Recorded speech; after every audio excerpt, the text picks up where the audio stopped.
কেউ জমা দেননি আয়কর রিটার্ন, কারো মিল নেই হলফনামা ও বিবরণীতে দেখানো সম্পদে। কেউ আবার স্ত্রীর সম্পদের হিসেবে দিয়েছেন গোঁজামিল। তবুও বহাল রয়েছে প্রার্থিতা। কিন্তু আইন বলছে অসঙ্গতি বা অসত্য তথ্য দিলে বাতিল হবে মনোনয়ন। রুহুল আমিনের বিশেষ রিপোর্টে থাকছে বিস্তারিত। ঢাকা ৭ আসনে জামায়াতের প্রার্থী এনায়েতুল্লাহ। এবারের নির্বাচনে দলের সবচেয়ে সম্পদশালী প্রার্থী তিনি। তবে এনায়েতুল্লাহর সম্পদ ও আয়ের হিসাব গোঁজামিলে ভরা। হলফনামার ৭ নম্বর ঘরে দেয়া স্থাবর অস্থাবর সম্পদের মোট পরিমাণ ১১৬ কোটি। ৮৩ কোটি টাকা ঋণ বাদ দিলে নিট সম্পদ ৩৩ কোটি। কিন্তু ১০ নম্বর ঘরে লেখা সম্পদ ১০৯ কোটি। আবার আয়কর জমার প্রমাণপত্রে লেখা ২৬ কোটি। একইভাবে আয়কর নথি ও হলফনামায় দেয়া আয়ের তথ্যেও আছে গরমিল। হলফনামা ও আয়কর রিটার্নে জমি, বাড়ি, গাড়ি, স্বর্ণের দেখানো এবং বাজার মূল্যের পার্থক্য বিস্তর। এ নিয়ে অনেক প্রতিবেদন প্রচার হয়েছে, তবে এই পার্থক্যের আইনি ভিত্তি আছে। কিন্তু আমরা দেখাতে চাই প্রার্থীরা কিভাবে অসত্য তথ্য দিয়েছেন। পঞ্চগড় ১ আসনে বিএনপির প্রার্থী মোহাম্মদ নওশাদ জমির হলফনামার ১০ নম্বর ঘরে স্ত্রীর সম্পদ দেখিয়েছেন ১৫,৩৪,০০০ টাকা। অথচ একই হলফনামায় ৮ নম্বর ঘরে স্ত্রীর সম্পদ ক্রয়কালীন মূল্য দেখানো ২,৮১,০০,০০০, যার মধ্যে আছে যুক্তরাজ্যে ২.৫ লাখ পাউন্ডে কেনা ফ্ল্যাট। সব মিলিয়ে বাজার মূল্য দেখানো হয়েছে ৮ কোটি টাকা। তাহলে সঠিক কোনটি?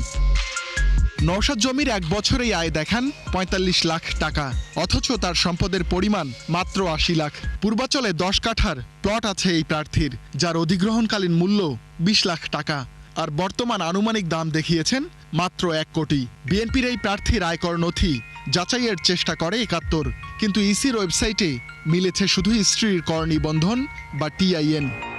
সিলেট ১ আসনে বিএনপির প্রার্থী খন্দকার আব্দুল মুক্তাদির স্বামী স্ত্রী দুজনেই ৯টি ব্যবসা প্রতিষ্ঠানের মালিক, কিন্তু হলফনামায় দেখাননি ব্যবসা থেকে আয়, বরং আয়ের মূল উৎস পারিতোষিক। আব্দুল মুক্তাদিরের হলফনামায় আয় ৩৯ লাখ টাকা, কিন্তু রিটার্নে তা ৩৪ লাখ। নির্বাচন কমিশন কিংবা এই যে রিটার্নিং অফিসার গোয়েন্দা নয়, কিন্তু তাদের একটা যতটুকু সম্ভব এই স্বল্প সময়ের মধ্যে একটা যাচাই বাছাই করা দরকার।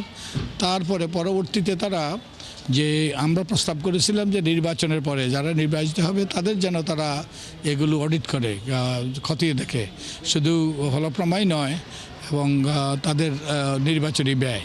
তথ্য গোপন, ভুল তথ্য দেয়া সহ নানা ধরনের অসঙ্গতি মিলেছে আরও অনেক প্রার্থীর হলফনামায়। যেমন ব্রাহ্মণবাড়িয়া ২ আসনের প্রার্থী রুমিন ফারহানার আয় ও করের হিসাব পুরোটাই ভুল।